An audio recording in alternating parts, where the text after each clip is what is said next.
The fog, my children! Today's story is a companion piece, both to John Carpenter's original film and the 2005 remake. This is the story behind The Fog.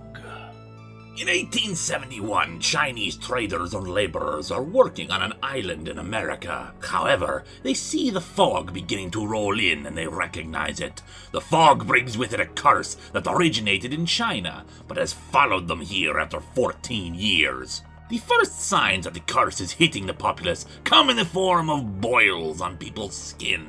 First claiming Francis Blake, the brother of the wealthy Richard Blake, who owns all the mining operations on the island. Francis Blake is the kind of guy we like around here, my children. Namely, he's a murderer obsessed with fire. He claims the marks on his hand are just a result of an accident that occurred when he lit a fireplace. But later we see that fireplaces are not the only things he is setting ablaze. The poor deep-roasted corpse was Yang Li, husband to Yu Lian, who has been going around the island searching for her missing husband. Although she eventually realizes he will never be coming home when she spots his ghost walking the deck of the ship they call home. When a message from spirits warned the Chinese to give evil, a warning meaning to pass the curse on to others, it is clear that they must leave the island and hope to once more outrun the fog. Their leader, Yang's father, talks to Richard and explains about the curse and some of its origins. It concerns a traveling monk named Yi Qi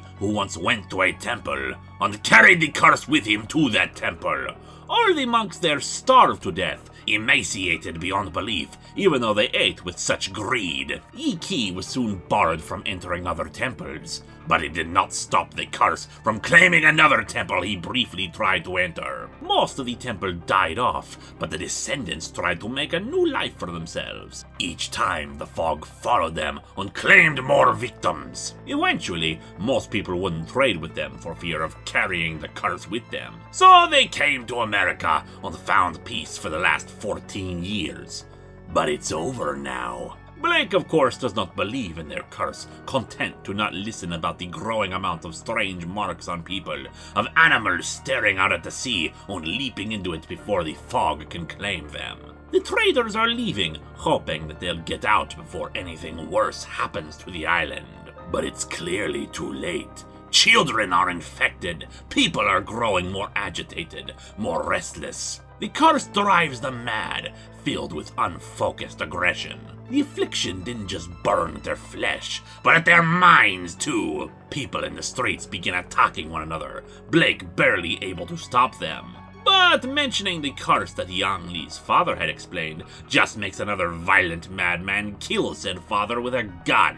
Their very souls were tainted by the curse now. The madness kept on spreading as people began to hack away at their own decaying flesh, either ripping it off or trying to cut out the afflicted sections with knives. Others simply had their flesh melt away, like poor Francis, as Yulian leads her people away from the doomed island, having successfully, although unintentionally, passing the curse off to the island. Richard Blake makes plans of his own to try to save what's left after a year, convinced that it was not the people who were cursed, but the island. He has purchased a ship and named it after his beloved wife, the Elizabeth Dane, and plans to take the people away someplace safe and away from this terrible island. And I'm sure that this will just go splendidly. Remember, my children, always carry a light with you when you peer out at the sea.